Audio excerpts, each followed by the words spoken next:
Hello and good afternoon, ladies and gentlemen. Welcome to this week's new episode of X Vlog Live. I am one of your hosts, Mr. BoomStick XL, and I'm here with my brother from another on another manic Thursday. We have a couple of really big topics to get into. We're going to be talking about Xbox Magnus and whether or not what we know about it has made Sony shift their PC strategy. We kind of mentioned, we talked about it last night. We were, it was awesome enough to have Paris Lilly jump on for a little bit to give his high thoughts on it.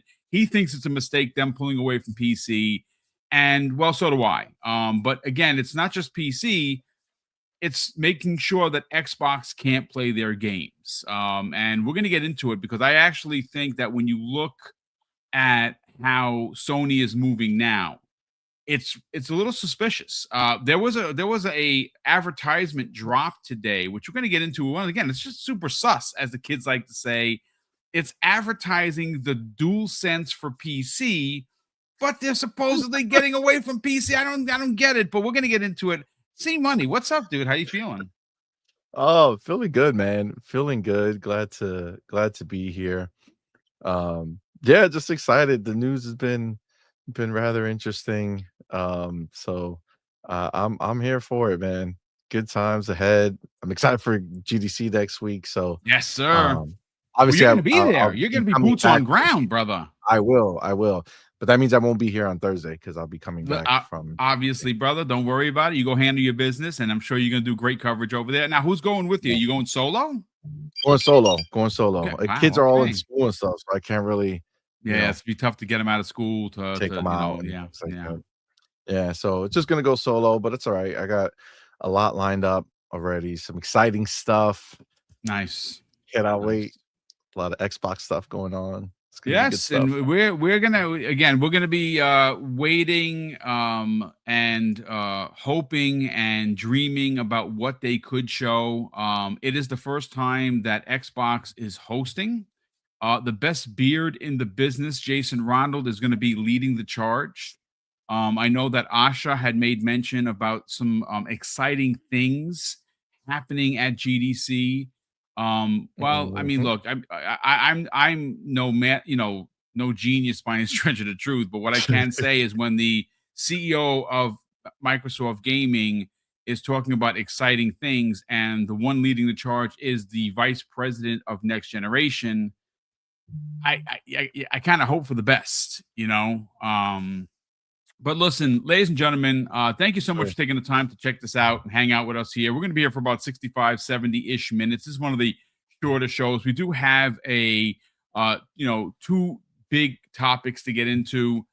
The second half of the show is going to be one that we are just awaiting the reviews for Marathon. And what's interesting about the story isn't Marathon itself, it's the fact that it is releasing to the public for play at 10 a.m. Pacific and 1 p.m. Eastern.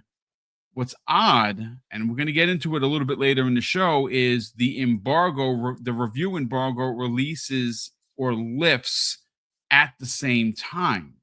So if you were someone that might have been on the fence, maybe you didn't play, or maybe you did play and you want to see what the reviews are for the Service Slam over the weekend, which I didn't, but we're going to get see Money's thoughts because he did play it. Um, extractions shooters are just not my thing. Hero shooters, as great as Marvel Rivals is, I've never played it. I've looked, I've Same. watched some other streamers play it, and I don't really watch streaming, but I kind of wanted to get the feel for it. It feels like Overwatch. I played Overwatch and I didn't really care for it. So even though I'm a Marvel stan and an apologist for the MCU and some of the things that they've done, I was like, yeah, this looks dope, but you know what I'm saying? So I'm more like in line to play Wolverine later this year from Insomniac, and more specifically Marvel's Tokon, which I think I'm going to double dip and buy twice. Once I can play one for PS5 and one I can play on my ROG Xbox Ally. So I we'll see how that goes. That game Nice. looks dope, and that's definitely something I would play, but not so much Marvel Rivals. But see, Money, you know what? Let's get into one of the main topics of today's show, and that is talking about Xbox Magnus. Yes. We have heard since last year see that this mythical box, if you will, is going to be a drastic shift in hardware ideology for Xbox, right? We've seen the Series X come out and the Series S, both very competent consoles. Series X is a beast of a machine.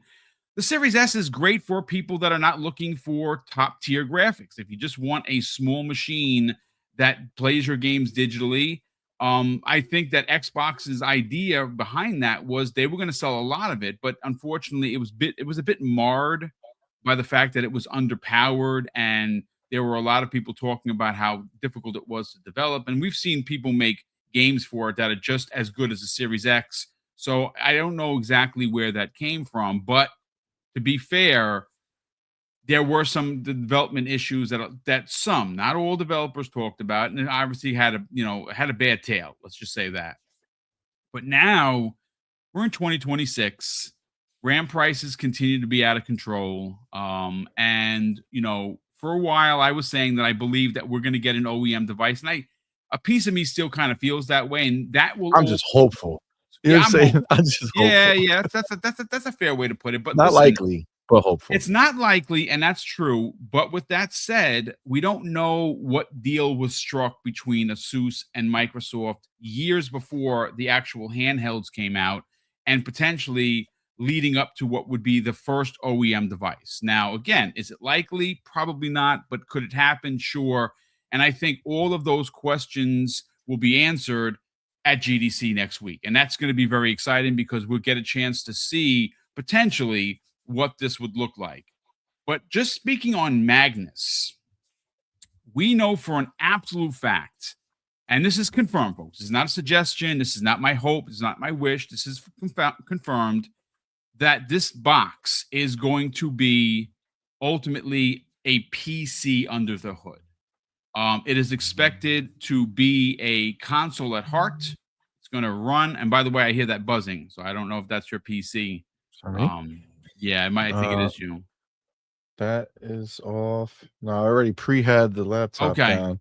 Yeah. Let me just see. Maybe it's some other shit that I got. I got a lot of tech, bro. Dude, I can only imagine you guys do a lot, so I would imagine. And plus you're working on top of that. But oh yeah. This next box, C Money, is going to do things very differently. And, one of the things I think Sony took to heart with what this box could do. And I know some people are running with PlayStation was scared of the Magnus. No, I think that ultimately they're trying to make sure that their first party games are available for their hardware so they can continue to sell hardware. One of the things I said openly, and now I'm going to have to kind of change my stance on it, is the fact that I would not need to buy PlayStation 6 because this next console, the Xbox Magnus or whatever they're going to call it, will have the ability to play games from PlayStation that were going to Steam. Now, something changed. And Soros and Ghost of Yotai, which were slated to release on PC, have now been removed from that slate. And that is, well, theory, and through theory and through rumor, because what's interesting about the whole entire story is the report comes from Bloomberg and from Jason Schreier. Now, listen, I'm not going to get into the nitty gritty about my feelings about Jason Schreier as a person. I am going to say that he would not report this, I don't think, unless he had it on good authority speaking to somebody within Sony. What's interesting with this is that there's been no talk at all from Sony Interactive Entertainment or anyone at PlayStation, for that matter, to either corroborate or say that this isn't true. And that is the interesting part, because I mean, I know that I don't have the exact timetable, but I could have sworn, C Money, that during their last financials call, there was talk about doing more games on Xbox to make more money. And I do just want to bring up, I don't have it in front of me. You've heard me say this the last couple of days. There was a report from Tweaktown where it was confirmed that for sales on Xbox and PC, PlayStation made almost $2.4 billion. So they're going to be walking away from that money. And my question, I mean, there's a lot of questions here. Will PlayStation Nation, meaning the hardcore and the casuals, the normies, all line up at the door to buy their next AAA banger? Right. And the one thing that's interesting is, listen, they make a lot of money from third parties. So I don't necessarily know how moving away from PC and kind of locking your games behind this walled garden like they used to is going to hurt or hinder. We really have no idea. They are going to release one AAA banger per year. I don't necessarily think you're going to get the PC players that were just buying the games because, hey, why not? They're here, to run out and buy a $700 or $800 PlayStation 5 or maybe even $1,000 PlayStation 6. I don't know if you're going to get the PC crowd to move with Sony like that. I want to get your thoughts on the report from Jason Schreier that they are no longer putting their single player games onto PC, and that starts with Soros, Ghosts of Yotai, and it's also been confirmed for Wolverine. What are your thoughts on this, man? So this is the thing. Obviously, we don't know the reference point from scaling back, because let's be clear, nothing has released for their PlayStation first party games day and date on PC that were single player outside of the peripheral games, right? Like the games on the edges, like Until Dawn or Lego, Horizon or whatever, right? But the main ones haven't been day and date. Now, for all we know, the conversation inside of Sony was, we're going to be shifting going forward to releasing them much closer, because they already did that with Spider-Man. We saw it creeping up and up and up, right? Yeah. So as much as I could appreciate the idea that PlayStation looks at $2.4 billion, when, like, to be clear, $2.4 billion for Xbox, like for Microsoft's, when they're looking at Xbox, $2.4 billion is nothing, right? He's talking about maybe couch cushions. Couch cushions, right? Like it's a negligible amount. It's not even like the percentage of their business is so many decimal points down the road that the 2.4 bill means nothing, right? This is the real facts, though. The real facts is that PlayStation, or Sony as an entity, as an entire entity, is only worth about $128 billion. Okay. Ranging somewhere between 127 and 131. All right. The PC part of what they've done, that money that they made from PC, is literally between 1% to 3% of their business. 1% to 3% of Sony's entire business came from PC game sales. 1% to 3%. This is not a negligible amount of money. Okay. When you're still in billions, billions matter. You understand? You know what I'm saying? When you're in trillions, the billions are a little more whatever, right? But when your value is still in billions, billions still matter. So I don't for a second think that they are dropping PC games coming, PlayStation games coming to PC. I don't think that at all. Not in the slightest. I think at the end of the day, maybe the idea of that gap closing closer and closer, that might have stayed the same. That might have changed back to, a year, 2 years, or whatever the close. I think Spider-Man might have been one of the closest ones that came out. Obviously Death Stranding was like 8 months, but that's like, again, that's kind of like a side situation. But well, first of all, I just saw something on the corner of my eye, and I don't know if people are cracked. Did you hear me say 20 to 30% or 1% to 3%? 1 to 3%. Yeah, I think it was 1 to 3% that you did Of say. Sony's business. 1 Yeah. to 3%. For Yeah. Sony, who's at 128 to 131 billion dollars evaluation, 127 to 131, right? So in that case, yeah, it's a significant number for them. And I think they may understand they made that money doing it the way they did it, right? Right. Taking Yeah. a year and a half, taking 2 years, whatever the case may be. So no, for sure, 100%. I do not see them saying, we're done. Fuck, like screw PC, we're out Yeah. the game. No. First of all, if you guys think that they made like a monitor, or they're making like a monitor, speakers, They absolutely are correct. Yes. they have the brand new controller boxes out there pumping up PC. They can't segregate who sees what, right? They can't segregate that. So the idea that people would think that, oh, no, it's because of the multiplayer. No. The same impact releasing games from their multiplayer has is the same as single player. If people feel like they don't need it, they won't buy it, right? If they feel like, oh, this stuff is coming here, it's already, the damage is being done. When you release remote controls that say, hey, it's PC ready, go ahead, and that's a focus, not just a little cliff note on the back of the box, but instead of focus, there's a reason that they're doing that. Now, yeah, one of those pieces of reason is that they want to sell the hardware because they are a hardware company, right? So they want to sell controllers, they want to sell all that stuff to PC players and doing all that. But the idea that you think that they would walk away from $2.4 billion is crazy, right? And that's not what they're only working away from. It's more coming in the future, right? When they release these games later, look, no matter how you cut it, Ghost of Yote is, again, I know what it's done, but it's going to slow down, just like every other game has done, right? Eventually, those games just sit there looking stupid. Okay.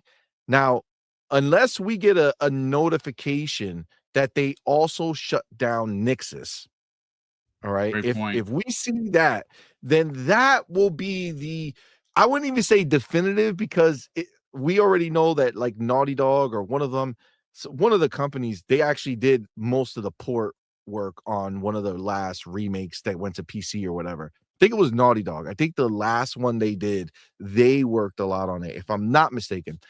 So they might just be bringing stuff internally if they do, but getting rid of Nixus would be a much more telling, hey, we're out of the PC game, because Nixus has no function outside of helping them bring stuff to PC. Now, again, you may say that, well, they're bringing multiplayer stuff. Well, multiplayer stuff is not going to be, for the most part, and unless I'm wrong, I don't think I've seen it, but Nixus doesn't do the multiplayer for companies. They do ports, taking their PlayStation games and to putting them on PC. PC. Correct. When the game is being made by definition for PlayStation and PC, I don't remember seeing that Nixus did the port for Helldivers 2. Did they do that? I don't remember seeing that.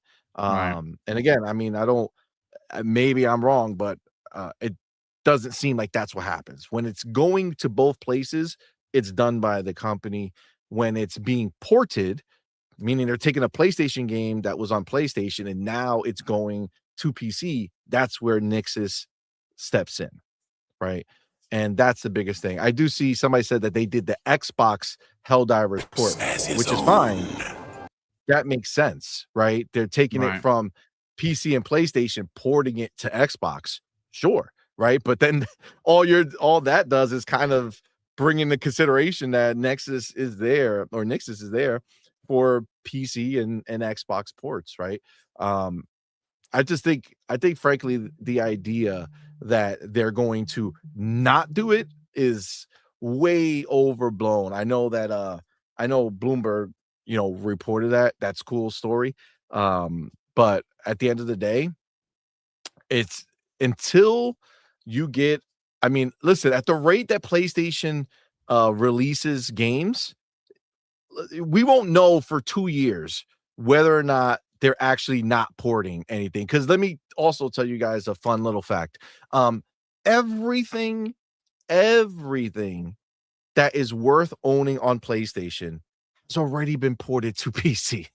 Yeah, that's true. All The of their job's first party done. bangers. Yeah. The job's done. It's all there. There's nothing left. There's nothing left. Ghost of Yote is the last thing that just came out. And yeah, it's not on PC quite yet, but everything else is. So do you really think in the zeitgeist of gaming right now, where PlayStation stands, if people want to experience the best of PlayStation, they already can do it on Xbox, on the Magnus. When you don't have to run out and get a PC. If you haven't played any of the PlayStation games yet, when the next Xbox drops, you go buy that Xbox, you go get into Steam or Epic Game Store, and you play every single PlayStation game that ever mattered. And even the ones that don't, like Ragnarok and Spider-Man 2, that really just underwhelmed, right? So all the good ones, all the ones from the previous PlayStation, the PlayStation that was actually pushing and trying to do stuff that mattered, are all available to everyone on PC and on Xbox handheld and soon to be Xbox Magnus. You can't take it back. Unfortunately, the deed is done. The deed is done. There's no going back. So what are we talking about? This hypothetical game that people are going to care for? I'm sorry. Ghost of Yote is not one of them. Ghost of Yote is not one of them. I don't care what it sold. It doesn't matter ultimately how long it took to get there. You're still talking such a small percentage of the people who own PlayStations. And again, you're talking about PC players who didn't go crazy over Tsushima. Like, let's be real. They didn't go crazy over it. So nobody's sitting here saying, oh my God, what are they doing? They're not going to, bro, nobody cares about the future of PlayStation. I gotta be honest with you. I have literal no care. All they show me is shit that doesn't matter. Saros, come on, man. Come on. Let's call a spade, bro. Nobody cared about Returnal. Nobody's gonna care about this one. This is look, there was little glimpses of something that I was like, oh man, the acting looks pretty decent in this one moment that they showed. But there's nothing left, bro. There's not all the excitement of the idea of experiencing what PlayStation has to offer is already out. It's already out. It's already on PC. It's already on your Xbox handheld right now, and it will be on Magnus. There's no taking that back. All of PlayStation's history of good shit is out and available. All they're worried about is this theoretical idea of some games. Sure, Wolverine, people are excited about that, but it's because it's Wolverine, right? Let's call a spade. Well, I mean, yeah, it's the X-Men, dude, of course. When I look at it, okay, if we're real, and we look at Wolverine, if they told us that they were releasing this at the end of the PlayStation 4 generation, you wouldn't be like, oh my God, that's not possible. No, it looks just like Spider-Man 2 does. It's the PlayStation 4 engine. They didn't come up with a new engine for this. We saw it in all the leaks. This is all on the bones of Spider-Man. And then they changed from there and added it. I'm not saying it doesn't look good as a Wolverine game. Cool. It's the last one. How long has it been since we had the dope game from Xbox 360? Oh, dude, right? That was years ago. Yeah, man. That's probably one of the best ones too. There's a hunger for it. But do I look at this as the follow-up to Spider-Man 2, a game years after being released, a game that they claimed they were looking to see if they could reach Hellblade 2 level of graphical fidelity, and then this is what they've showed us? I'm sorry. The fact of the matter is that they're still giving you games on the bones of last-gen engines. That's what they've been doing. Is PlayStation 6 going to change? Probably not. Gotta be honest with you. I probably going to see it the same way. I think they're doing exactly what they are known to do, which they're trying to shortchange it, right? They're doing everything they can to reduce their costs and what they're spending on these games. We heard it. Hiroki Totoki came out from PlayStation and said they can make a good game. They don't know how to make money. Sadly, the two go hand in hand. They have to spend the money to make the good game. What they've shown us is they're not capable of doing that. What they do is make a whack or generic game. And yes, Ghost of Yote people who love that franchise will go and play it and say it's so great. I have eyes. The same way I had eyes when I look at Marathon, the same way I had eyes when I look at High Guard. I could see something and see if it's dope. And it's unfortunately for me, again, I'm the one who has to think about whether I'm going to go spend money. I have the PlayStation. I could have bought it. I didn't. They're not making anything that makes somebody like me, and I would imagine people like me are probably more prevalent on the Xbox side of things, right? Which is where the entire scenario is, and the PC side, because we're the ones who didn't go and say, oh my God, PlayStation is the greatest thing. I need to have all these games. I did buy it earlier because I thought they were going to, actually show up this generation and push forward and do something exciting. But at the end of the day, no, they don't do anything that makes me say, oh my God, what is going to happen if they don't release these games on PC? Bro, there is nothing exciting coming from them. Nothing. Intergalactic, come on, man. That's the one game that I love. Naughty Dog. I thought that they were going to come out and smash it. And from everything I heard, I don't think it's going to look or be as good as I would hope it to be. Either way, Xbox people, PC people, if they wanted these PlayStation games from the beginning, they would have got them. And guess what? They didn't go get the PlayStation. They just stood over here and waited. And now they literally have the last remnants of a PlayStation who's actually out there delivering. Remember, and no matter how you cut it, and I know it hurts you guys emotionally, and I'm not going to lie, it does make me chuckle inside that you guys cry about it. But the reality is PlayStation is not PlayStation anymore. Okay, well, the PlayStation from the PS4 days, that seems to be long the PlayStation gone. From PS4 and before that, right? The people who decided to pick these games and to do these things, right? To make sure that to have somebody like Shuhei go into a studio like Sony Santa Monica and go ahead and look at God of War and say, bro, this ain't it. They didn't have somebody to do that for Ragnarok. That's why Ragnarok was what it was. That's why they didn't have somebody do that for Spider-Man 2. That's why it was what it was, right? That time is gone. That ship has sailed. Anything worth having from PlayStation is already on PC. No one cares anymore. This illusion that people have that it matters, it doesn't. They have to create things that matter first. And unfortunately, they're not doing that.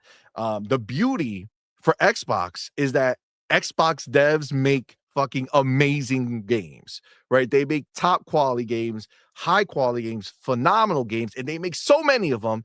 And then as an Xbox fans, we get nothing but games coming to us nonstop. Yep. It's a beautiful thing. I love it. It's wonderful. It's just not the world that PlayStation fans live in. And, the excitement that they have thinking that it matters that a game didn't come to PlayStation or PC anymore. That's what they think.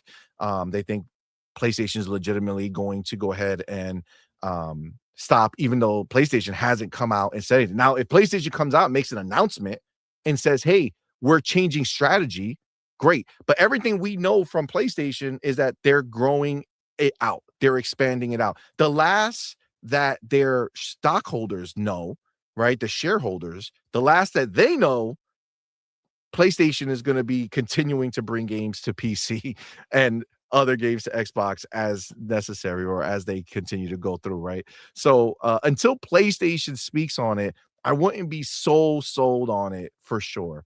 But even then, again, what games are we talking about? What Wolverine, the one game that people seem to be excited about, and I'm excited for it, but I'm not buying it day one. That's not happening, not even close. I'm still waiting to see if the 6 months are going to go by before it shows up on Xbox. That was the rumor. So I'll wait to see how that looks. But I mean, at the end of the day, come on, man. What are we even thinking about? What does it matter? They have nothing that's not on PC that matters to anyone anymore, bro. It's just not the reality. It's just what it is, man. You know what's interesting with this whole thing? So we were like, you heard me and C Money mention earlier. So there's an advertisement here, and it's not from PlayStation proper. At least I couldn't find theirs, but it's from PlayStation Asia. It's the official Twitter account. And it says it's an advertisement, and it says PC gaming elevated. The DualSense wireless controller is PC ready, easy setup, epic immersion. It has haptics, feel every drop and blast, triggers, real tension at your fingertips. Check your local retailer today. And it's literally the DualSense. It's in all black. It looks nice. I mean, if you're a fan of the DualSense, but it's for PC. This is weird, right? This is why the whole story is weird, because they are now advertising the DualSense for PC. And again, I looked it up, but I think it was November. Let me see if I have it in front of me here. November, when they announced the monitor. So again, it's one of those things. Yes, things change rapidly in business. But see, I don't necessarily know if them pulling away from PC and Xbox specifically, right?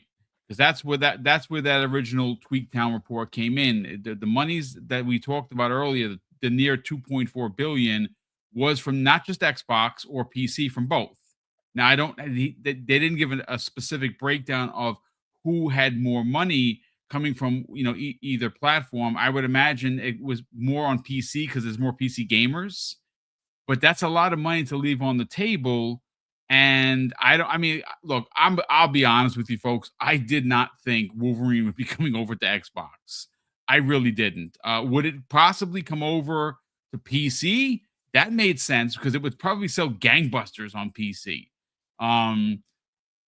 If this comes to fruition, you got to ask yourself, folks, are PlayStation gamers, I'm not just talking about the hardcore with the biggest voices, which equates to about 7% of the populace, if you give or take.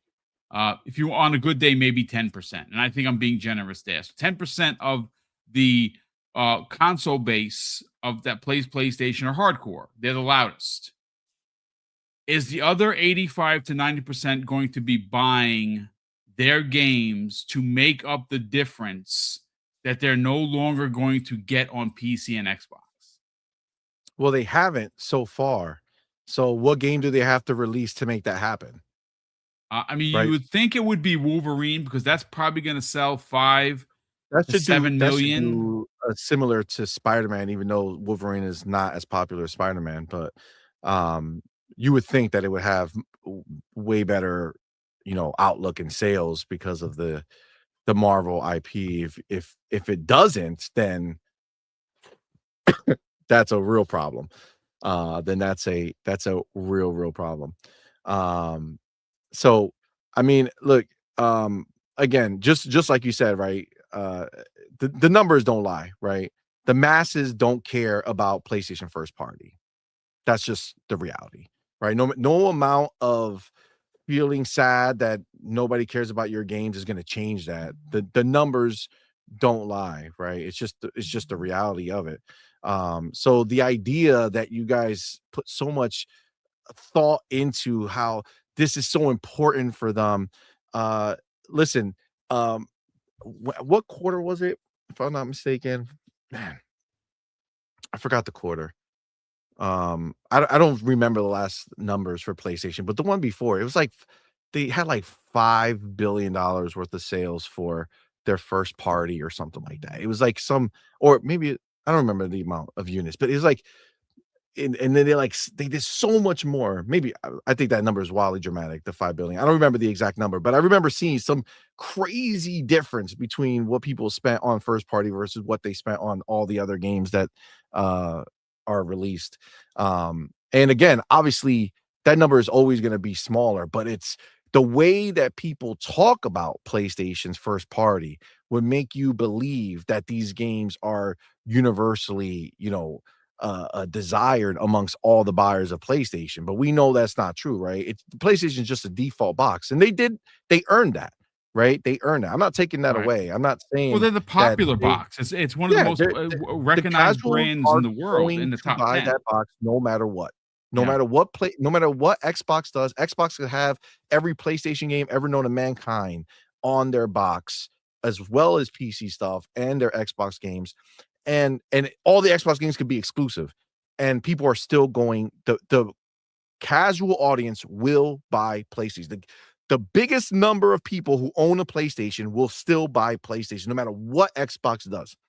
The only level of contention there is whether or not the hardest of the hardcore gamers who own a PlayStation, not the ponies, not the people who will do whatever and take whatever nonsense Sony gives them. Saying the hardcore gamers that are there, will they, if the PlayStation games are on Xbox, will they not go ahead and get an Xbox or a PC instead? That is the only place. That small group, that small percentage of people, those are the only ones really up for grabs, right? All the casuals, there's no amount of work that Xbox is going to be able to do anytime in the near future that's going to change, people choosing a PlayStation just off the rip, right? When Grand Theft Auto comes out, people are going to buy a new PlayStation. You know what I'm saying? Yes. It's just what's going to happen, right? Yeah. But again, understand, and it always makes me happy to see this because it just is so funny to me. Understand that for whatever reason, PlayStation players, they play sales, right? That's their biggest thing. And that's why we joke about it and kind of go in on them when it doesn't sell, because they put so much focus on that stuff. But you got to remember, we are in a special place with Xbox where the sales, it is what it is. They're going to figure all that stuff out. They just keep giving us games, right? We keep getting games nonstop. And that's a very, very different scenario. I don't have to wait 6 months to figure out if I'm going to like the one game they released this year. You know what I'm saying? It's just a different ball game. So, and BT, I won't be there. I was invited, but I won't be there because my schedule didn't allow me. I can't go on Sunday to be at the show. So, but I will be there after the fact, but I won't be at that one. I'll be at everything else though. BT Maverick's also going to be at GDC. So shout out to him, that's man. awesome. Hopefully we'll see him again this June, because we're already locked and loaded, ready to go. June. Yeah, I got to get my stuff ready to go now. Now we're ready to go. Okay, so, excellent. I mean, look, again, this is a very interesting topic. We don't know exactly where it's going to go. You made mention of something very interesting that I kind of just want to drive the point home a little bit. Whether Sony decides to, pull away from PC or not, they are going to have to be the ones to come out. And I think, honestly, no one saying anything is incredibly odd. Whether it be, yes, this is true, and someone like Herman Holtz or Nishiro or somebody comes out and says, yeah, this is legit. We are, decided that we're going to focus on the PlayStation and our games are going to be there. And the only games coming to PlayStation are going to be the multiplayer games. And what's interesting about that is they don't really have any. Outside of Helldivers, right? Marathon, yes, Marathon we already knew was going to be a multi-plat. The problem is what's after that? It's not going to be Fair Games because they're not talking about it. The last report from a week ago is that Fair Games is nowhere near completion. So if that in fact is the case, what does that say for Haven Studios? Well, I thought Haven was kind of hanging on the edge of madness when Jade Raymond, the founder of the studio, whether she left or she was asked to leave, I don't know. Right? That we don't know that, but she's no longer with the studio. Neither is the head of the art department. The producer left as well. That's never a great sign, to be honest with you. That game is effed. Everything PlayStation has done in this space outside of Helldivers is effed. And it wasn't even them. It was not even their first party studio. So they have no capabilities, right? Anything that they did as an entity, anything that came out of anything that they were working on has been a complete and utter failure when it comes to live service. So, I mean, look, at the end of the day, you're absolutely right. If they don't come out and say it, then I wouldn't put too much into it, right? I think at the end of the day, what's going to determine whether they put games in other places is how well their games sell. Yep. If Ghost of Yote keeps selling, if we hear reports in a couple of weeks or in a couple of months that they're at 20 million sales for Ghost of Yote, yeah, maybe you'll wait longer because they'll feel like, all right, we crushed it on PlayStation, right? Yeah.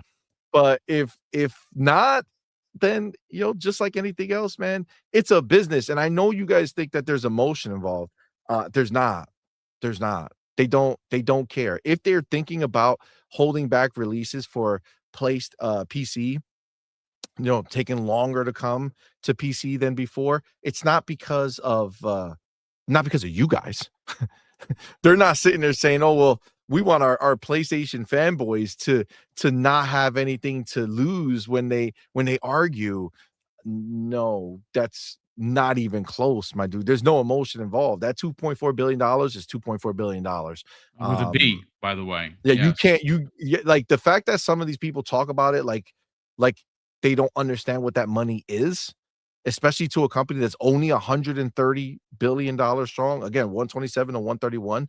That's the valuation that it is in right now. Um, the fact that you guys try to be so flippant about the idea that they're just gonna walk away from more Bs, more of the billions over time.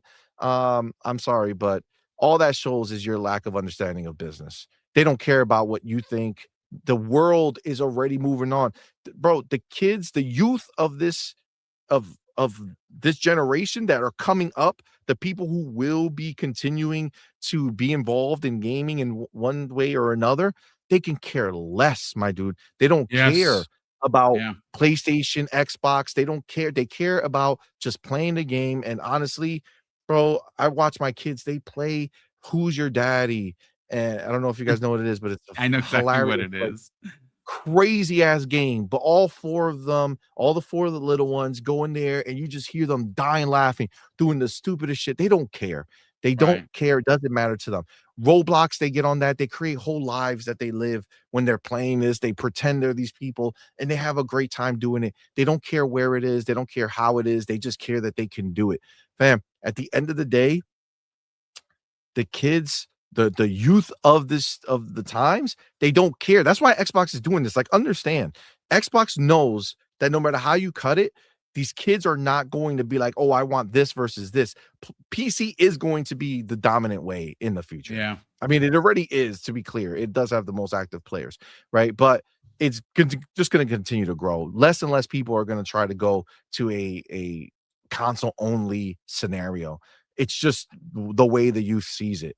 And as tablets become more powerful and phones become more powerful, understand that that will also become the dominant way that most of these games are played. It's just what it is. And see, money, you're so full of crap. Okay, cool. Why don't you ask Sony why they're releasing mobile only versions of their games on mobile and PC? Why is Ratchet and Clank on a new Ratchet and Clank out on PC and mobile and not on PlayStation? Why is there a Horizon MMO that's coming out that's on PC and not on PlayStation, right?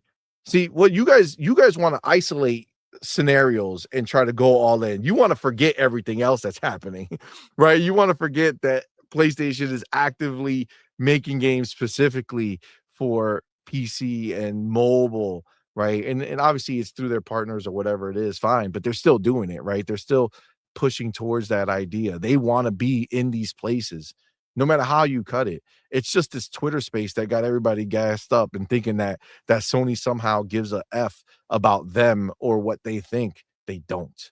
They don't. It's all about the dollar. That's the only thing that matters. And they're going to chase the dollar every time because they are beholden to their shareholders. They have to do that. Correct. They have to. No matter how you think about this. If them keeping their games only on PlayStation means they get less money, the shareholders will not accept it. Yes. They will Correct. not be accepted. This is not there's no console war. There's no console war that's made up. It's an illusion. Yeah. That's just the reality of what it is. This Yeah, my this is original the way. thought, see, money, was that they didn't want to pay Steam the 30%. Right. And so my thought is, and I've been saying this for quite a while, is that they're gonna create their own PC store where if they would sell a game to an Xbox player via their store to download on Magnus, they would be getting 100% of that. Now, I don't think I don't ever recall saying that I thought that at some point they would do day and date to Xbox. No, I don't think that is the case at all. I actually thought they would get closer to day and date on PC, because one of the biggest takeaways from sales, like for instance, let's just take Spider-Man. Spider-Man 2 on PlayStation 5, including bundles, because they do count them, sold 16 million copies. That's a lot of copies, right? Now, I don't have the breakdown of how many traditional sales versus bundles. I don't have that in front of me. But what we do know is that Spider-Man 2 was the closest from PS5 release to PC release. I think it was like 16 months or something like that, right? And they only sold 700,000 copies on PC. It's not a lot, but it's still 700,000 copies that they sold. Money that they didn't have. Well, it's money for sure. So again, my thought and theory was, well, at some point, the takeaway from those numbers is the longer it took to get to PC from PlayStation 5, the less PC gamers cared about the game. They would rather be there day and date buying the game, and they probably would buy the game just like they did with Helldivers. Now, Helldivers did really well on PC. It's doing really well on PS5. Did excellent on Xbox. Right? It's their most successful gas game to date. With all of that said, I don't necessarily know if it would have fallen into the same trap as their other PC releases if, let's say, Helldivers came out 12 months later, right? Like, would people have cared? I don't have that information in front of me. So my original thought was like, okay, so if they don't want to pay Steam the 30%, and they want to get 100% of the profit, that probably means they're going to make their own store. Now, could they still make their own store? Sure. Could they be working on that right now, and that's ultimately where they're going? Maybe. But I don't know if you would be smart enough to, if it would be smart to take games away from Steam, because even though you are giving 30%, a lot of people use that one launcher. Steam is their launcher. They don't buy games from anywhere else. They buy from Steam. No, they've already saw that Xbox has had it forever. People will still the games are on PC Game Pass, and they still rather go to Steam and buy the game than to go get it on PC. And it could be Xbox Play Anywhere, and they still rather go to Steam to go and buy it. It's just Steam is the dominant force. There's no other way around it. So there's no reason they will go ahead and do their own launcher at some point. Because the people who are in the know of PlayStation and like PlayStation would like to go ahead and use it, but it's going to be still, even then, very few and far between, because most people just want to keep their libraries together, especially in a world where there's Steam OS happening and there's the Steam Deck. If you have a Steam Deck and you've been playing PlayStation games on your Steam Deck, you don't want to go to a scenario where now you can't play PlayStation games that you bought on PC because you didn't buy it on Steam. You bought it on a PC store for PlayStation, right? Right. It's just not very likely, right? It's just not very likely, but for sure, why not, right? Why wouldn't they have the option available so that they can have some people who go and they can give them perks, and they'll obviously still be part of the PlayStation network. But even then, I think most of these games you can still sign in on Steam to your PlayStation network and still get those benefits. So, it's at the end of the day, if the idea that they're going to walk away from money, not PlayStation, bro. You're talking about $130 billion company. Let's stop pretending. Let's stop pretending that you're talking about a Microsoft or a Google or Amazon or somebody who has real value, right? Like PlayStation, Sony, they're small fry, right? The billions matter to them. You can't be in the billions and not care about billions. You know what I'm saying? It makes no sense. That's just the reality of what it is. And being that PC and Xbox have been up to 3% of Sony's entire value, is a way bigger percentage for PlayStation, just to be clear, right? I'm using it at the lowest common denominator here, right? Like the worst case scenario to Sony as an entity, PC and Xbox sales are up to 3% of the entire company's value. if you scale that or scope that down to just what it means to the PlayStation brand, to their gaming brand, bro, come on, man. That's a way bigger percentage of their business. It's a way bigger percentage. Look, if you sometimes when things don't make sense, they just don't make sense, right? And I'm talking about from the business perspective. I'm not talking about from the console war, right? Yeah, everybody wants to give Microsoft crap because they feel like they did something with the console war of it all. But I mean, they did what made sense for business, right? And it's proven out already. Like it's not a discussion. Nobody's wondering if it worked or if it mattered. Absolutely, it did. The difference that they're doing is they're trying to build the way that people are looking at them who are out here on the internets and talking crap about it, right? They want the brand. They want the people who do engage, who do pay attention. Not many people pay attention. Like, understand this.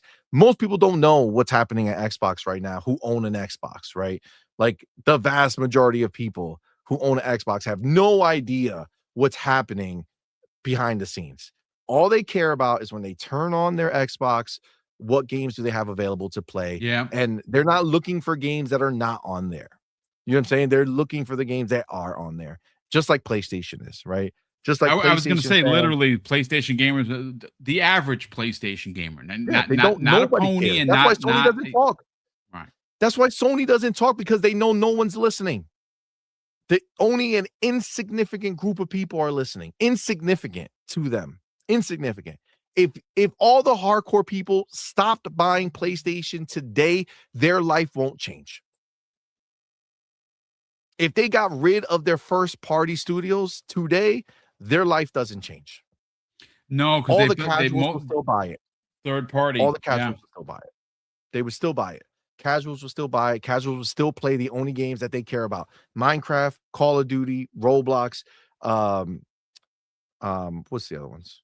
Marvel Rivals. Yeah, Fortnite. all those games that they're obsessed with, right? Yeah. That's it. That's what they're going to keep. Fortnite, right? All that shit. They're just going to keep playing the same games that they're playing. We know statistically, these are facts, not the bull crap that you hear from the ponies who sit there, who are either on Twitter or in the chat. These are facts. They already told us.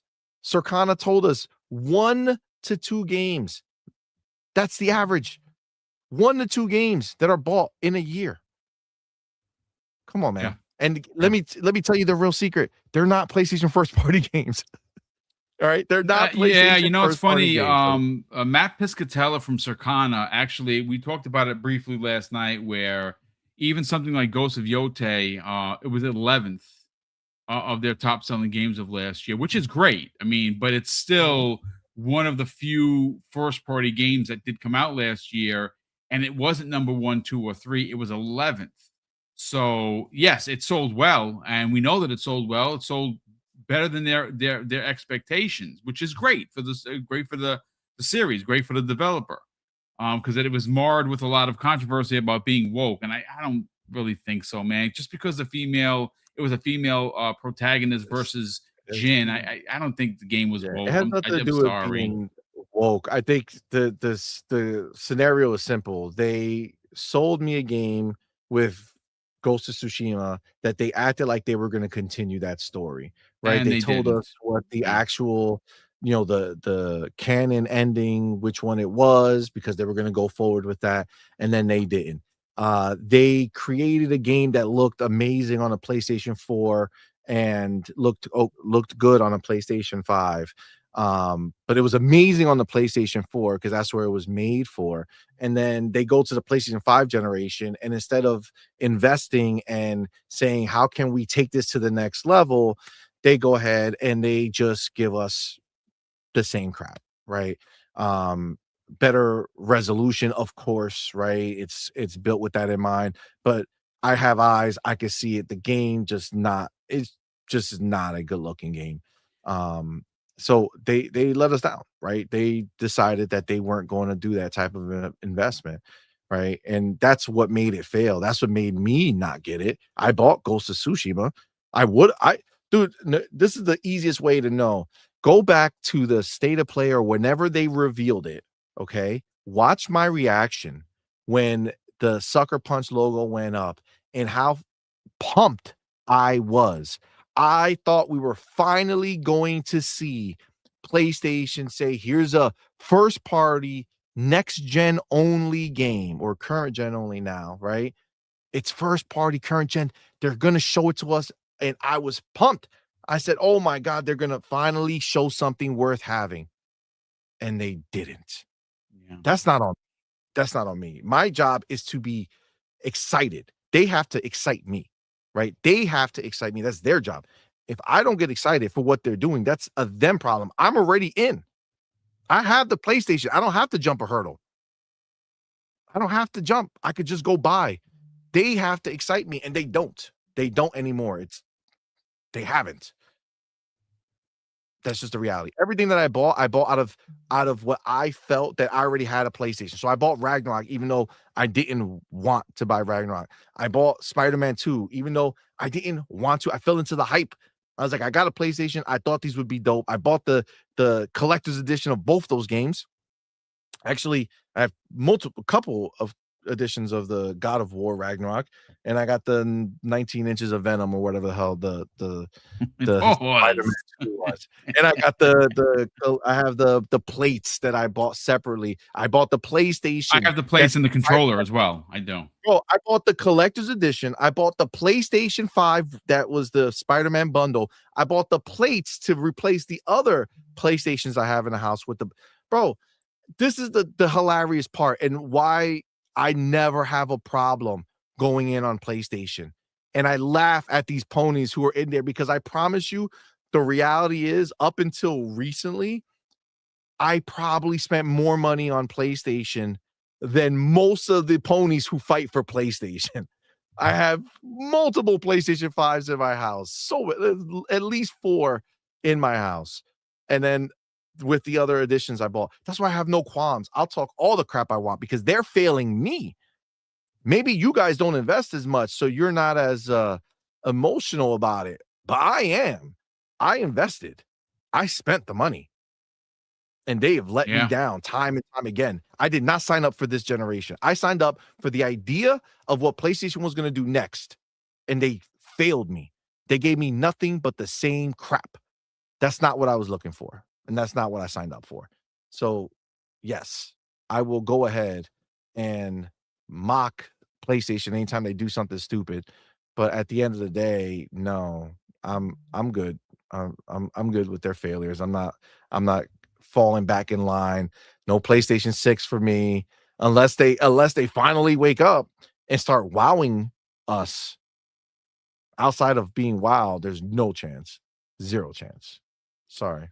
I mean, look, I like buying hardware, especially new hardware. I don't think we have to worry about a PlayStation 6 until 2029, because that's, the rumor is 28 potentially. And the way that they've already talked about the PlayStation 5 and Pro having a 10-year tail, well, we're halfway through. So they got another 5 years. They're obviously going to keep the consoles going. You'd like to believe they'd be cheaper at some point in the next, 4 to 5 years. With the way things are going, I couldn't tell you. But PlayStation 6, let's say 2029. Obviously, Microsoft is going next year. There's rumors of a handheld. There's rumors that they're going to have their console. We will certainly see. So we don't have to worry about buying a PlayStation 6. I actually really thought at the crux of the conversation, based on the report from Jason Schreier and Bloomberg, that it was because of Magnus. But again, it's kind of interesting because if they're not going to have the PlayStation 6 available for people to buy until maybe upwards of 2 years after Xbox launches there, you still want people to buy your games. So why would it matter? Especially if they release their own PC store, they would be getting 100% of monies from Xbox players who have this new hardware that can play PlayStation PC games, and they would, like me, would gladly buy them. Right? But what that would do for me is not, I wouldn't be inclined to buy a PlayStation 6. Any final thoughts before we get to Marathon? I would say that I think the Magnus conversation is if they are pulling back, is not incorrect one. I think if they're pulling back a little and like delaying how long the game's going to come out, I think it is something that has to do with the fact that they know that Xbox has gone all in on PlayStation, which means the Magnus will be the best place to play a PlayStation game for the foreseeable future, right? So, I think the last thing they want to have happen is they bridge the gap. They go ahead and drop their games day and date on PlayStation on a single player game.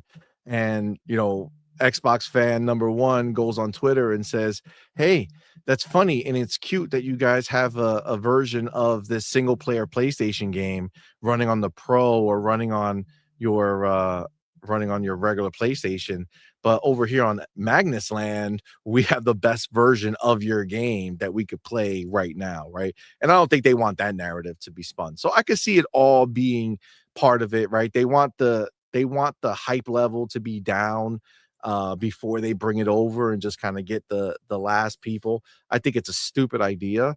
But at the end of the day, I could see them being I mean, listen, there's a reason why they've been in business longer than Microsoft, yet they can't leave the $130 billion range, right? They clearly don't have the capability of making phenomenal decisions, right? At least in business, right? Again, numbers don't lie, right? So you could cry and say what you want, but I mean, we're not talking about the same thing here, right? So the fact that PlayStation and Sony make dumb decisions is, I mean, it's just is what it is.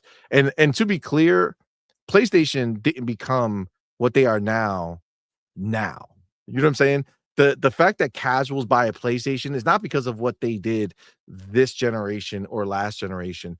It's everything that happened before that already got the ball rolling.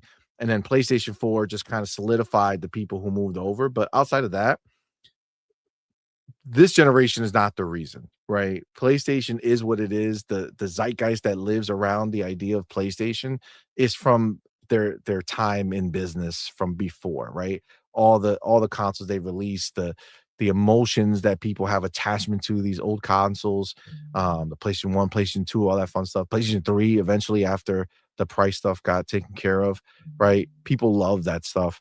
PlayStation 4 did not kind of live up to that legacy. That PlayStation 4 is where they started cutting everything down, right? Getting rid of the things that made them special and unique once they found it was really at the end of PlayStation 3 when The Last of Us came out that they kind of found this new way forward. And so uh look, at the end of the day, I do feel like Magnus can have an impact. I do feel like ultimately this is Sony and PlayStation kind of saying, um, they see Xbox as a threat, which is crazy because they have the casual zeitgeist, but I think they see it as a threat to their hardcore base.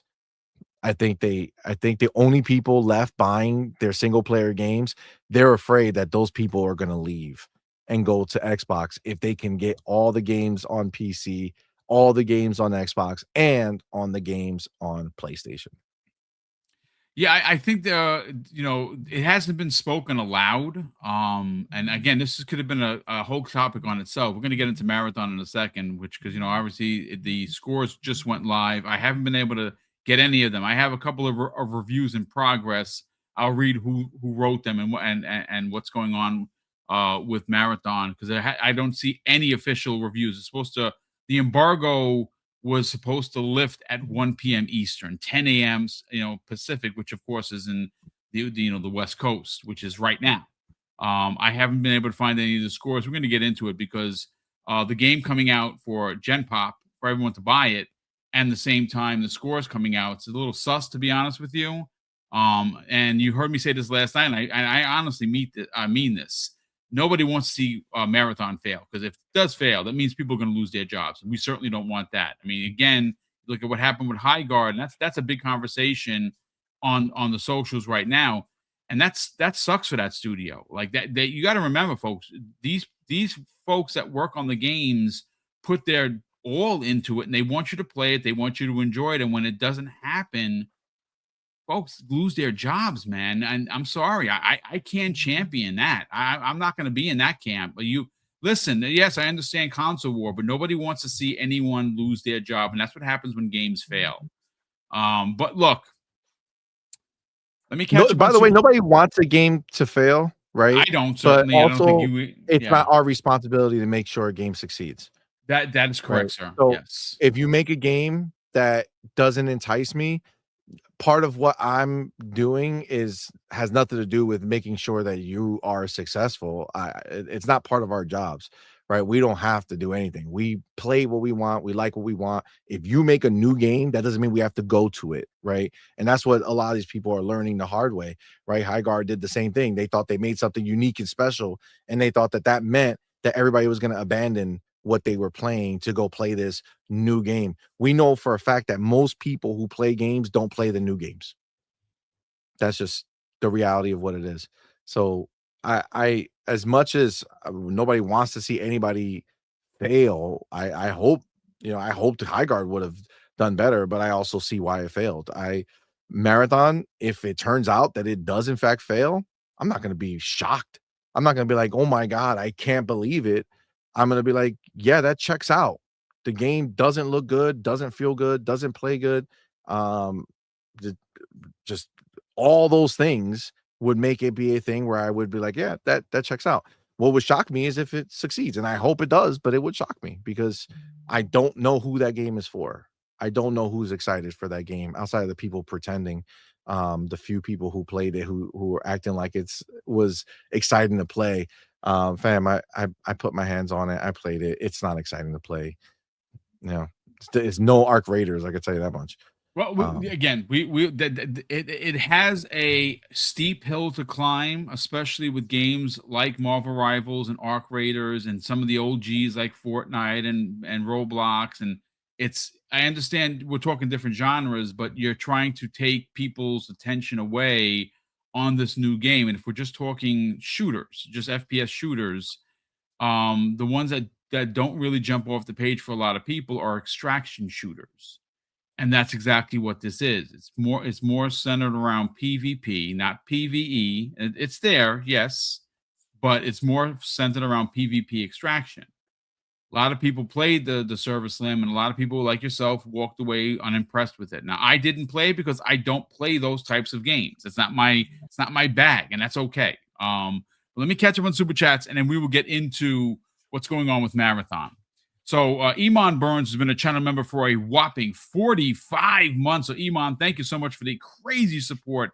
He says, I think Sony is pooing themselves because of the new Xbox/Steam PCs, and there's less publishers wanting to do third-party deals with Sony. What's the crack? Well, I'll say this. Stellar Blade did gangbuster numbers on PlayStation. And then it finally came to PC, and guess what? It did gangbuster numbers on PC. So it did so well on both of those consoles that the developer just the other day was like, well, we want to put, hold on, not the other day. A couple weeks ago, they said we want to explore other platforms, i.e. Switch 2, which I think it would run great, and of course Xbox, because Xbox people are going to buy it. And then there was a story. Okay, that's where you're going to go. Yeah, that's where I was going. There was a story that popped up. I think it was yesterday or the day before, and I don't have it in front of me because obviously it wasn't a topic, that they are considering just publishing it for themselves. Yep. No Sony help at all. Literally, they're just going to put it everywhere and publish it themselves, and it's going to be a day and date release everywhere: PC, Xbox, Switch, and PlayStation. And that's because that game made a lot of money for them. So what you're seeing is more people pull away from Sony's third-party jail that they lock their games behind. And this is another perfect example of that. We'll see whether or not they do publish it, but they did make a lot of money on two platforms. And I would imagine they're going to make a lot of money going to Switch and potentially going to Xbox. Thank you so much for that, brother. Jay Slay 8 in the chat drops a very generous $5 super chat. So Jay, what's up, brother? Great to see you here. He says, if this is true, this is Sony committing seppuku. Yeah, seppuku. Thank you for the. I would have chopped that up. So seppuku, essentially admitting defeat. they truly don't have the infrastructure to copy the Xbox model. No, that they actually don't.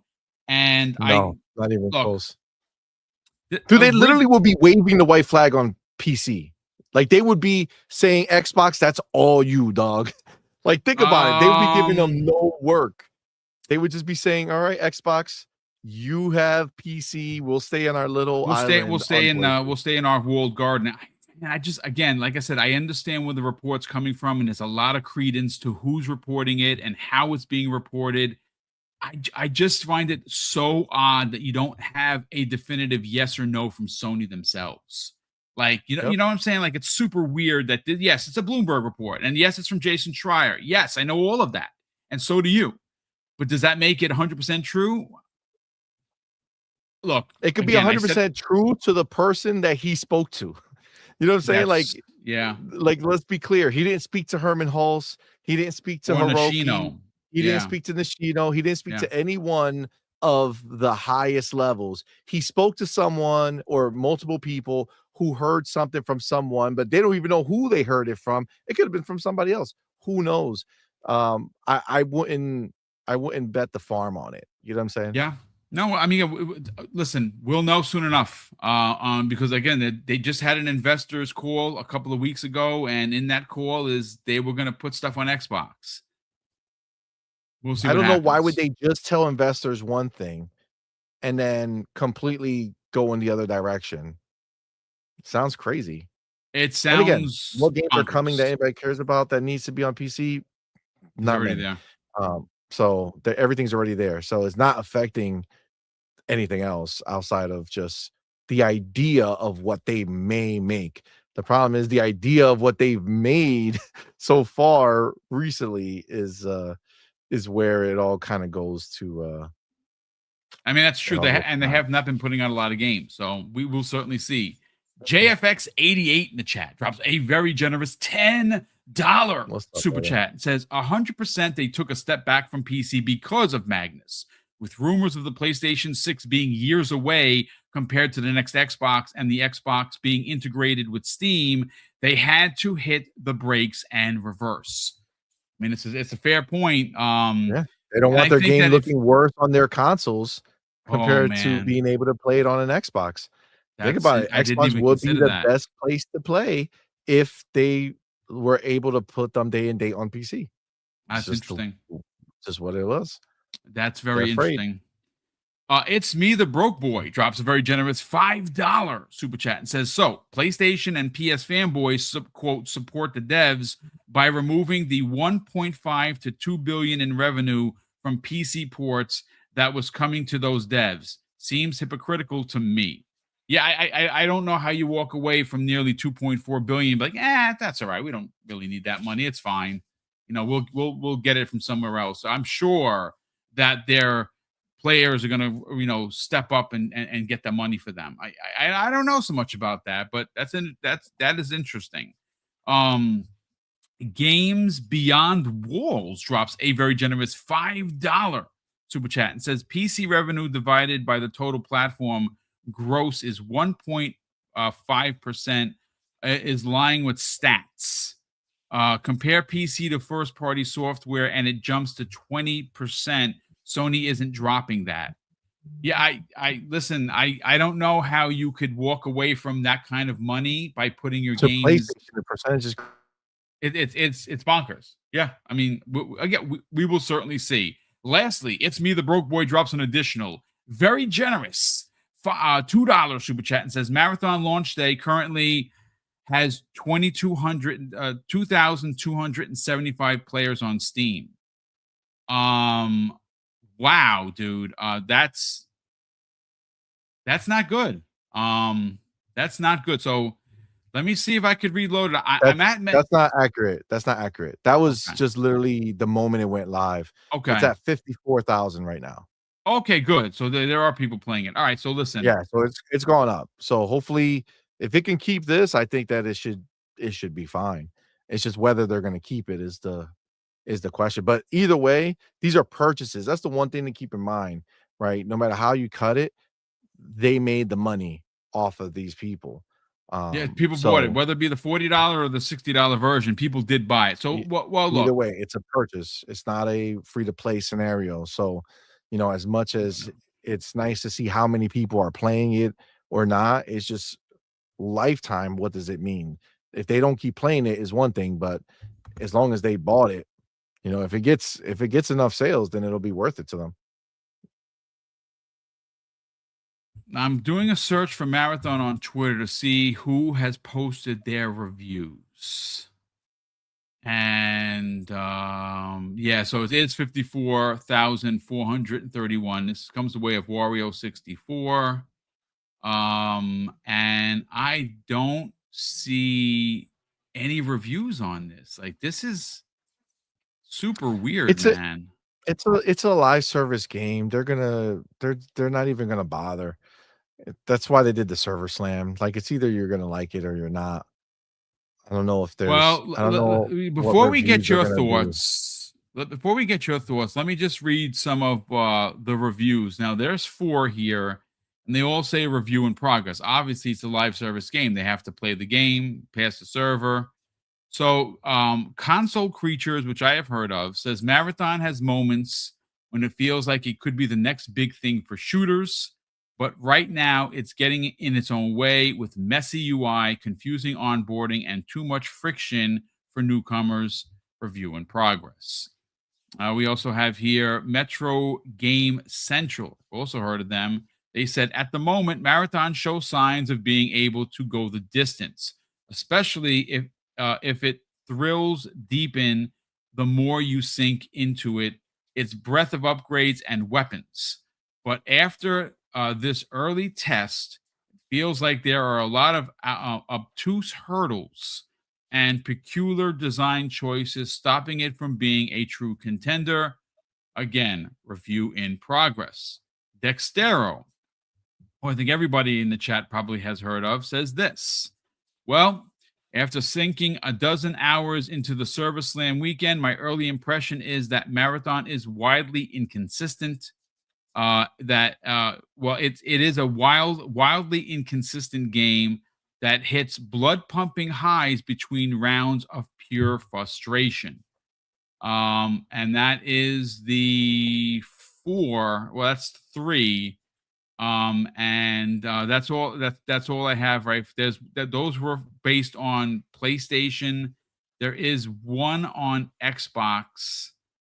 And it's from IGN. It says again, this is from IGN, March 3rd. That was from the other day. So that at least right now, I'm feeling extremely good about the chances of this becoming my next obsession. 20 hours impression. So that's from IGN, and that's for review on Xbox Series X. But it's a review in progress. So we will certainly see what the end game is for that. But there are no official reviews. Again, we got to bring in someone that actually played it. I didn't play it. The trailer did. A trailer is supposed to get me hyped, right? Like when I saw the last Resident Evil trailer, which by the way, I watched only one prior because I didn't want to have anything spoiled. I was like, oh my God, I cannot wait. And it's my game of the year. I know it's super early, but my God, that game is incredible. Okay, see money. But the truth of the matter is that you played it. So let's get your impressions because the game is an extraction shooter. I don't want to say it's niche, but it is a little niche. I know a lot. I've talked to several people that did play it, and most people that I talk to who are not trolls, who are actually just gamers in this chat right now, were a bit unimpressed with it. Yeah, The one that was the complaint that I takeaway. kept hearing was the menus were terrible, very confusing. I don't know because I didn't play it. So I'm not going to pretend that I did, ladies and gentlemen. But I have someone on the panel that did. Simon, let's get your thoughts. Your time in Marathon during the Service Slam. I mean, literally unimpressed is what I felt. It just seemed like everything that I saw just was real. Like that's what I thought I was gonna feel is exactly what I had. Um, Graphically, I don't know what people are looking at. People get amazed with some lighting. Yes, they upgraded the lighting, sure, but the actual character models are horrible. The world, when you look at the actual pieces of environment, horrible. I couldn't. It was just not exciting to look at. Um, and then yes, the shooting, people are gonna say that, oh, it's Bungie, they got the shooting down. Listen, if you're talking about, competition wise, like competitive play, like people who are going to play this competitively, you put the dot on the head and you shoot it and it shoots and it hits them there, great, yes. If I'm playing a game that I want to feel something from, no, the guns don't feel weighty to me at all. They don't have, the sound is not great, like there's not a huge punch. And I hate the gun designs, they look really bad. So no, that wasn't it for me. And then just playing the game, just it shooting the robots out in the field, out when you're about going around, was fine. You know what I'm saying? It's not exciting. Like like basically it would be me playing that game for the sake of playing the game. That's just what it is. It wouldn't be because it's exciting. It would be, oh, it's a new game, so I should go buy it and play it and go spend more time on it. It's just not it for me, dude. I don't like the way the game looks. I don't like how it plays. The movement does not feel good. You don't feel like, what are you supposed to be, a shell, like a runner? You're supposed to be, all the videos they show people running fast, doing things. Doesn't feel that way at all. It feels sluggish to me. It's just not an exciting game for me. So I'm not going to spend any money on that game, because it doesn't excite me. It doesn't capture my attention. And I don't have to like a game. Their job is to make me like it. If I don't like it, then that's it. I don't care. I'm not going to go and feel bad that I'm not giving it glowing reviews. It doesn't feel good. And I really hate how it looks. And you got to look at the game, right? You got to look while you're playing. You have to live in there, you have to play it. It just doesn't look great to me. It just kind of is what it is, man. Um there's no other way around it for me. This is not, and to be clear, I was a Destiny fan. I played Destiny 1, liked it, beat it, was good. Played part 2 in the beginning, liked it, beat it, like the second expansion they did. And then actually I played a few of the expansions until it became really grindy. Like once I got to the point where I couldn't naturally progress, and I had to like sit there and grind, then I was done. But for me, that felt much better. Just as a game. This it's just not it, man. And then don't get me started with the idea of them adding a story into this game, after they had no story. After they came out and told us during the reveal that there is no story. They're currently still working on it, but it's all going to be through environmental, storytelling.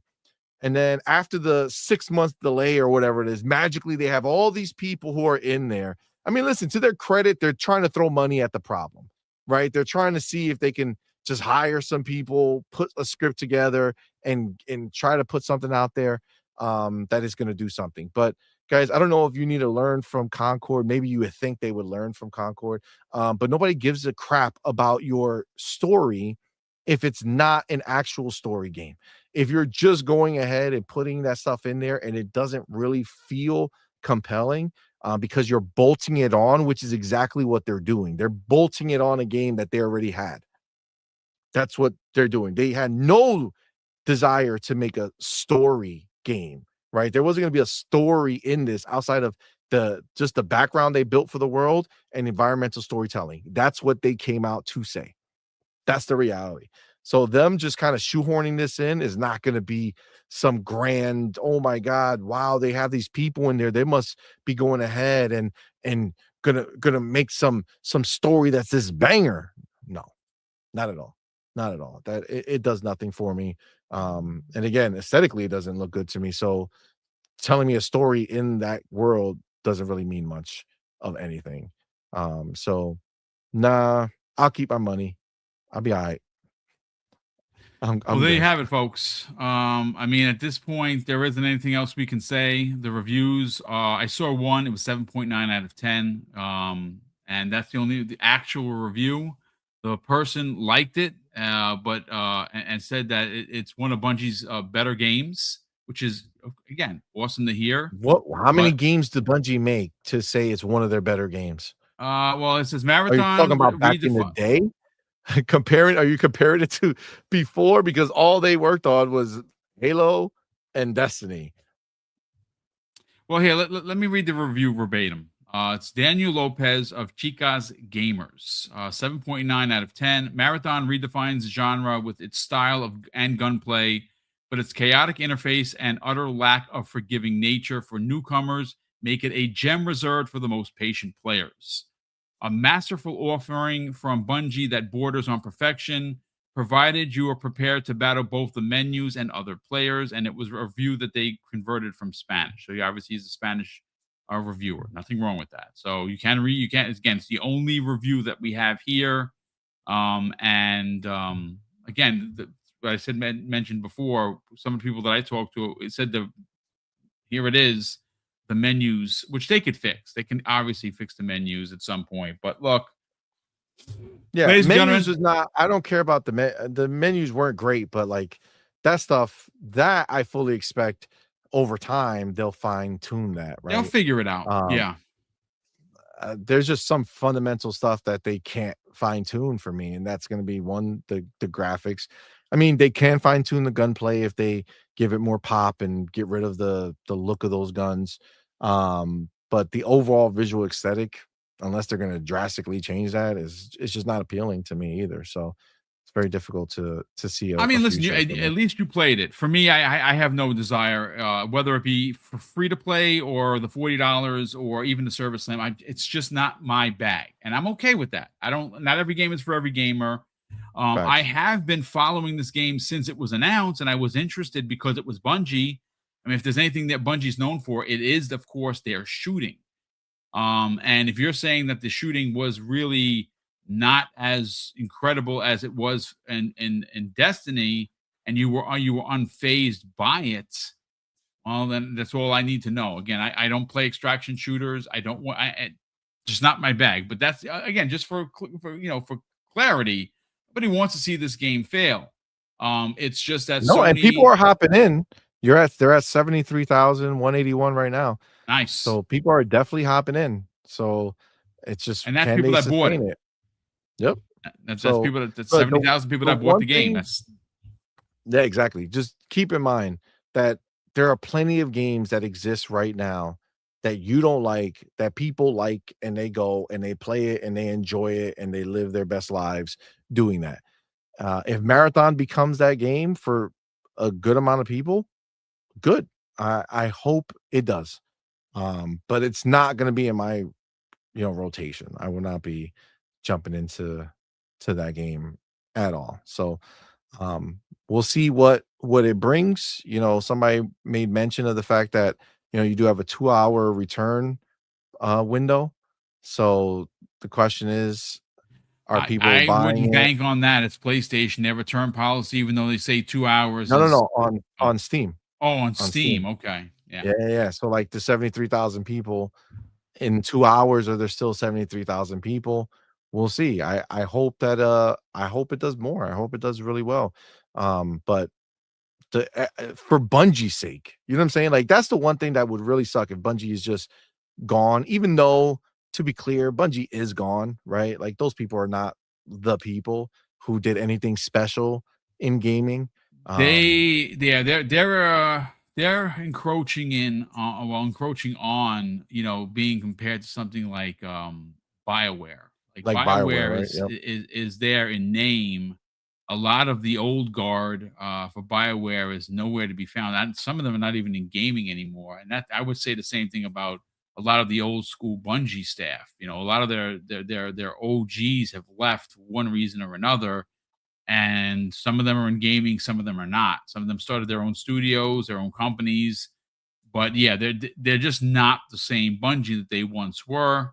And I don't know if that is going to hurt or help. But again, I don't know because I am not going to play it. I am playing Resident Evil, and I am which is going to so stop. good.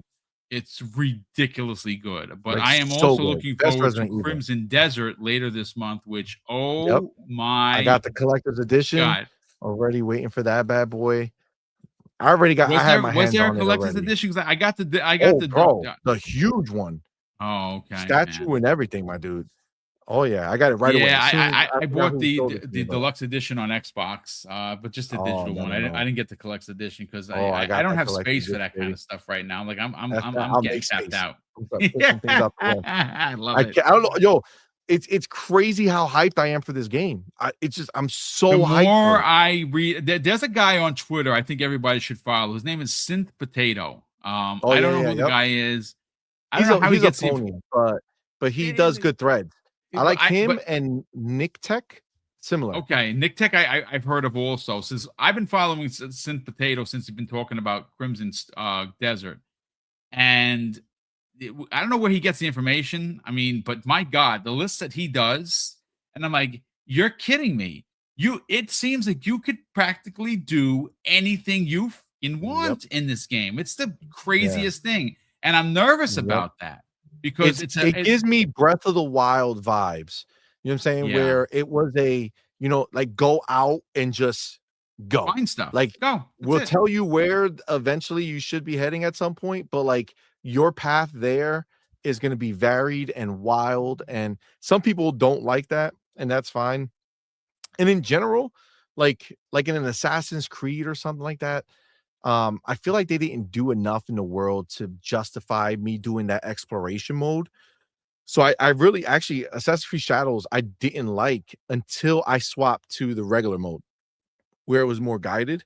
But that's because I feel like there was a bunch of nothing in between, where I feel like Crimson Desert is the opposite. Like there's so much you could just do by yourself. You could fly, you could do all this crazy crap, like you can glide places. Oh my god, it's I don't even know if it makes sense how hyped I am for this game. I don't know. I don't know why. It has balloons. You can fly like Batman from Everything, bro. Arkham. There are multiple characters to play. Everybody is listen. I'm nervous about that game because it's a game that I'm achievement hunting right now, and I'm trying to get to 1 million gamer score. I don't know if that's ever going to happen because I'm only at 506,000, so I have a long way to go, and I have to hit at least 50K per month, which is insane.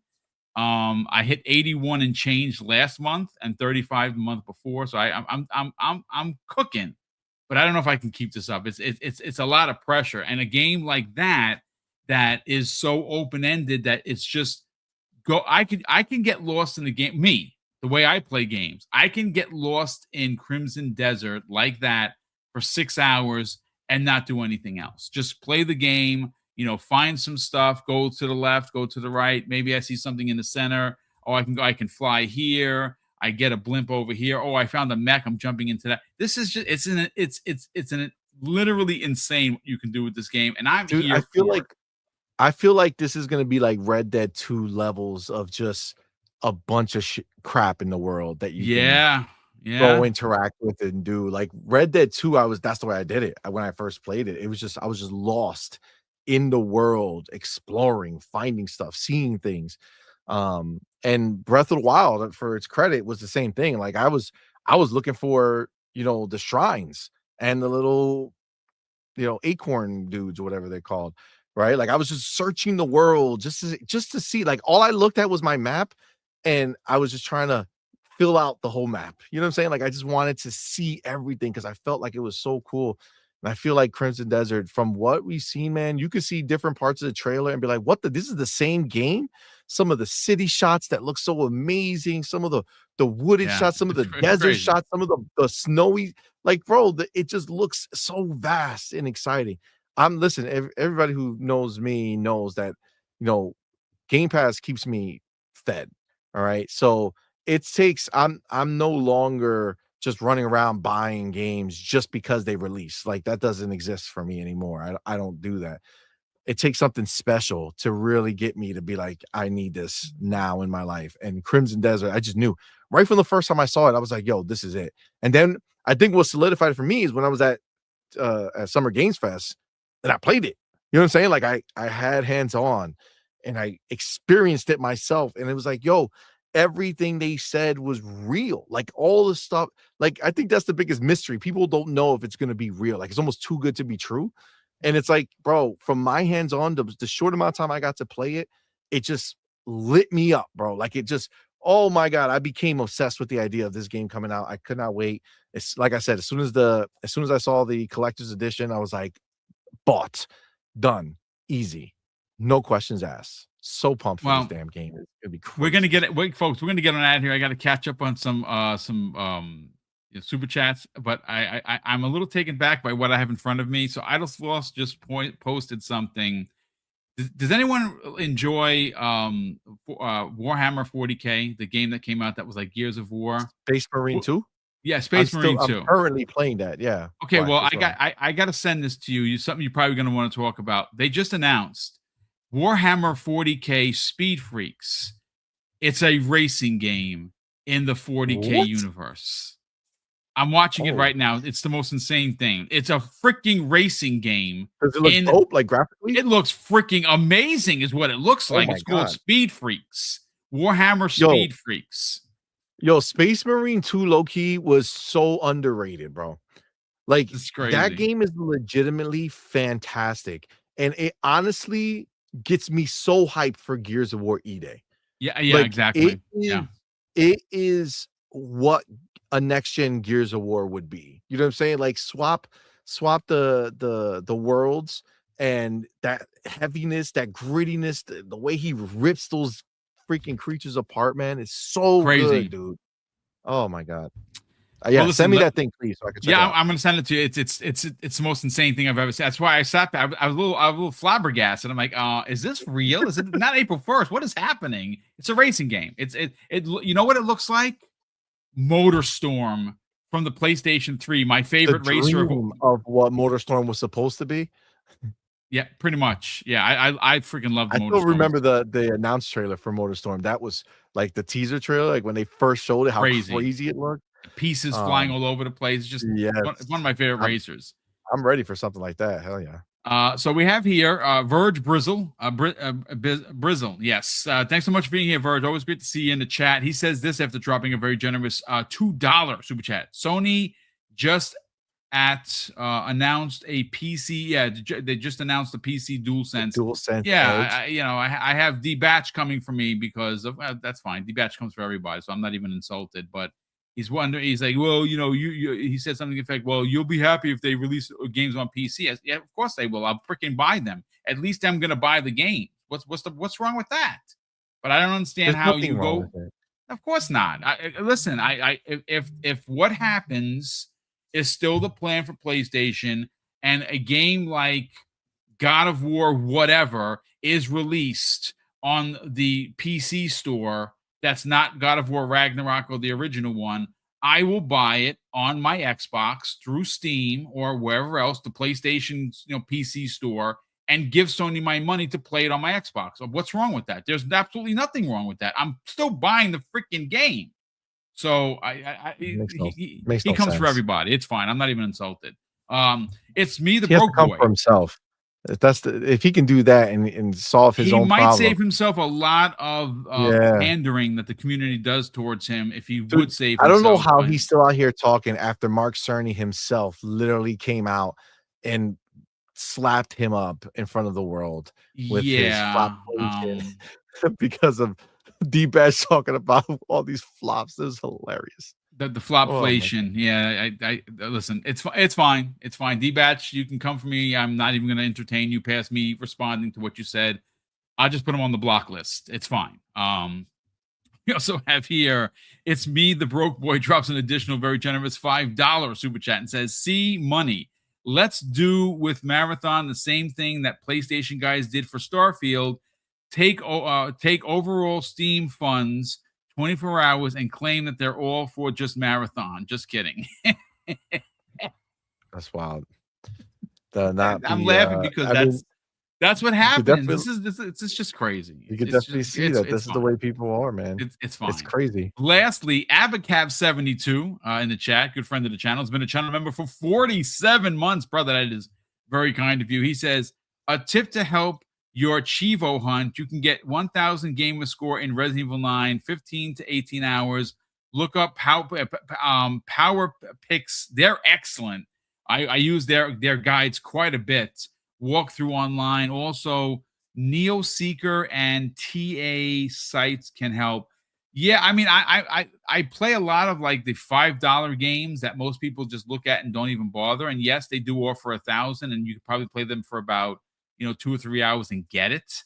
But I sometimes need a break from these big games. Like I'm playing Resident Evil 9, and I just got okay. I don't want to spoil it for anybody. I'm pretty far in the game. I don't know how close I am to beating it, but I'm pretty far. I just It's had this so boss. good, bro. I just had this boss fight that literally made me put down my controller after pausing it, sit back as an OG Resident Evil 2 fan, and be like, they really mother effing went for it, didn't they? And yeah, Nice. we'll talk in the private. But ladies and gentlemen, that's going to do it for us here. We went a little bit way longer than I thought we were going to go, but we were just having fun. And hopefully you had fun as well. If you enjoyed the conversation, hit the like button, share this on the socials. And if you are someone that found the channel and you're not already subscribed, please consider subscribing. We do this Monday through Friday, 5 shows every week, all different, platforms we cover. And we have 2 multi-plat shows, 3 Xbox specific shows per week. I do a lot of videos, I do a lot of shorts, I do a lot of unboxings. I have a bunch of unboxings set up that I have to get to. I just haven't had the time. But that's gonna do it for us, for me and C Money. But before we get out of here, C Money, sell the brand, brother. Tell everyone where they can come for GDC coverage next week for yourself. You're going to be there covering GDC. And that site, ladies and gentlemen, is called On Point for Gamers. And you should definitely subscribe because they have literally thousands of people that are subscribed to their channels. Sell the brand, brother. Where can people check out what you do weekly? And more importantly, check out the coverage that's coming next week from Boots on the Ground at GDC, sir. Well, first of all, thank you, my brother. Appreciate you. I love doing the show. So you can catch me here 12 p.m. Thursdays on XVlog Live. Yes, On Point for Gamers. I'm going to go ahead and put the link in the chat. Well, that was not correct. The hell was that? Let's try that one more time. Let's go there, and then let's go here. There we go. Yeah, so yeah, we come check us out. We have we do 3 shows a week. Because of the way it is right now, I have some stuff going on Friday, so we do have a slight change. So normally we have a Tuesday night show, 8 p.m. We have a Thursday night show that's a live gameplay show where we play a bunch of games, and then Friday night is Night Shift Let's Talk Gaming, where we have like Hargeet and demo, and we talk about games and have a great time. But this week and last week I'm busy with work, so I won't be able to do Friday night show. So tonight we're actually going to do our night shift. So the normal Friday night show is tonight, so we're definitely going to dive in and talk about all this stuff for sure. It's man, there's so much going on at any given time that it's just so fun now to just have fun talking about this stuff. So definitely come check us out. Obviously we're an Xbox focus channel, but we cover everything from a Xbox fan's perspective, right? So definitely come check us out, sub to the channel. I did put it in the chat, and like Boom said, we will be at GDC, or I will be at GDC next week, and I'm gonna be hands-on with tons of Xbox games, tons of other cool stuff that's going on. There's just gonna be tons of content coming from that show. We're gonna be seeing a lot of stuff, gonna be hearing a lot of stuff that I'm excited to hear about. I know some things that are happening that I can't talk about. I don't know if they're doing it publicly or not, but I know for the show. So it's definitely not the standard GDC. This is not the GDC to be like, oh, it's just GDC. They actually made a big change this year. It's called GDC Festival of Gaming, and it is a heavy focus on gaming. So definitely look out. I'm going to be getting hands on with a lot of games. And I'm not even going to be there on Sunday, which I would have even got more hands on with other games. So it's definitely going to be a fun time. Make sure you subscribe. Make sure you check it out. I'm going to be doing some shows from there, not shows, but like, I'll be live streaming from there too. So it's going to be a breadth of content coming from the show, interviews and hardware, other types of hardware and stuff that's going to be there. So we're going to see a lot of different things. So definitely keep a lookout, and again, come subscribe. And boom, I think you missed the last super chat. Oh yeah, I did. I actually just saw that pop in. It was from It's Me, the Broke Boy, drops an additional very generous $2 super chat and say Fatal Frame 2 remake demo is available now. Oh, that's cool. I like the Fatal Frame series. That's definitely an OG one. And that's because it's first person. It's scary as old age. So there's that. Oh, how are you playing Resident Evil? Third person, brother. Third. You're playing everything third person? Everything third. I'm doing it the way they suggested. I'm playing her first person. It's too much with her, brother. She is there were times where I'm yelling, Grace, what are you doing? Like she has this stumble mechanic. I mean, she's a desk jockey for the FBI. She don't go out in the field, so she's not flipping over tables or running and doing flippy flips. No, she's vulnerable. That's why the game works so well, because you're playing as John Wick for Leon's section, which is ridiculous, and you're playing as this butterfly that just flies around and just gets scared, and there's been times where things chase her, and I stop short, and she does that animation where she kind of falls down. I'm like, get up, Grace, what are you doing? So this game, folks, before we get out of here, if you were waiting, if the reviews haven't been enough for you, it is going to be a Game of the Year nominee. I do hope the actress that does Grace's voice acting wins an award. She is so believable. Oh my God, she is absolutely really a freaking amazing. If she doesn't win, it's going to be a crime against humanity. I'll say that. So freaking good. Go play Resident Evil 9 if you didn't buy it already. I actually bought it on the Switch too, which, by the way, looks bonkers. Like, I cannot believe that's a Switch 2 game.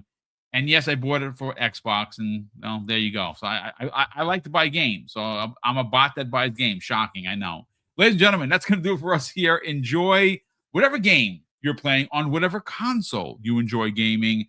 And it's going to be very interesting to see how the rest of the year plays out. I know that there are so many games that I just don't personally have the time for.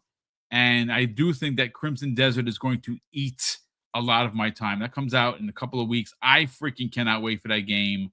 And I'm sure you will as well. But ladies and gentlemen, thank you so much for your generosity through super chats, channel member chats, and gifted subs. Thank you so much for well over 400 people live today watching. So we definitely appreciate that.